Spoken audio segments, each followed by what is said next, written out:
Hello, everyone, and welcome to the American Civil War Museum's Homefront Education Series, where we bring the stories of the Civil War and of our collections right to you at home. Now, I'm Joseph, and I am joined again by Robert Hancock, who is our Director of Collections here at the museum. And we, in this collections crawl, are taking a bit of a dive into some of the items that are not on display in our galleries. And today we have a couple of swords, it looks like, Robert. We do. Excellent. We have a couple of swords. This is the one I really want to show everyone. Yeah. This sword belonged to General Wade Hampton, who was from South Carolina. What's interesting about this piece, and I'll compare it with this one, this is what a standard cavalry sword looks like. So you can see that this one's much, much larger than this standard. Yeah. Wade Hampton was a large man. He was over 6 feet, 200 plus pounds, and quite loud. But that's beside the point. The sword's interesting in a couple of aspects. First of all, it was not made here in the United States or even the Confederate States.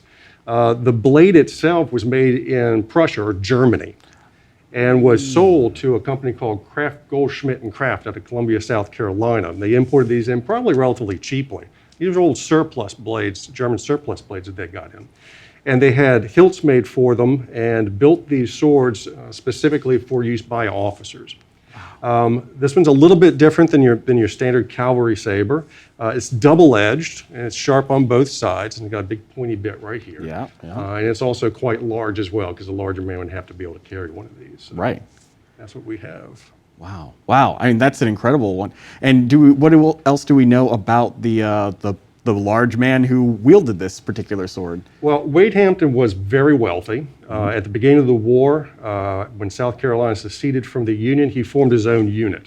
And that unit included cavalry, infantry, and artillery all together. And he took the unit up to Virginia. Now, eventually, the unit was broken up, and he became a general of cavalry. Eventually took over from Jeb Stuart when Jeb Stuart was killed. Right. So he had a long career in the Confederate Army. He was also one of those generals who tended to lead from the front. He wasn't one of those officers who stood on the hill with a pair of binoculars and told everybody else to go that way. He actually led charges, which got himself in trouble at Gettysburg, for instance, when he was severely wounded. But he was known to have used this in battle. So. Wow. Now, I know in our collection we have a lot of different swords. I'm going to ask how many? About 350 swords. 350 swords, and we have 2 cavalry swords here. One of which is curved and the other is more pointed. Now, that's an interesting note. If I'm remembering correctly, usually when you have cavalry swords, they are usually more that curved ones, and officers' swords are usually the more pointed ones that are for pointing, right? Yeah. Well, in European cavalry, there was a distinction between heavy and light cavalry. And light cavalry sabers look like this, with a curved single-edged blade. In European heavy cavalry, which is, of course, this blade is European, the swords are straight. Gotcha. So. Wow, I'm really glad to have you correct me on that one, because that's great to learn that kind of thing. And especially knowing how large our collection is with swords and how many of them there are. I'm sure there are various sides and styles and things like that. We have swords that belong to officers. We have swords that belong to enlisted personnel. We have swords that were made in the United States. We have swords that were made in Confederate States. We have swords that were made in Europe. Wow. So we run the gamut. Yeah, that's so cool.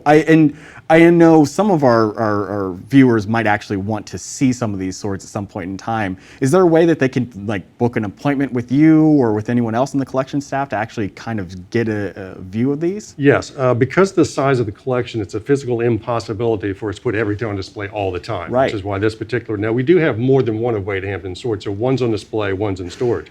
But yes, anyone who's interested in doing any research of the object collection can contact the collections department here at the museum, set up a research appointment, and we can pull anything that's not currently on display. Well, that's incredibly cool. We try to keep the collection as open as possible. Yeah, and that's great. I love being able to have that kind of openness of our collection, invite people to be able to see it.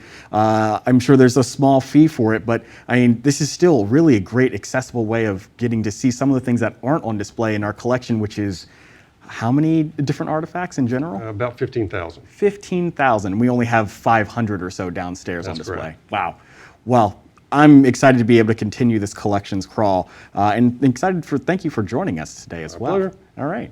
And thank you all for coming as well. As we move on and continue our collections crawl, We look forward to seeing you later.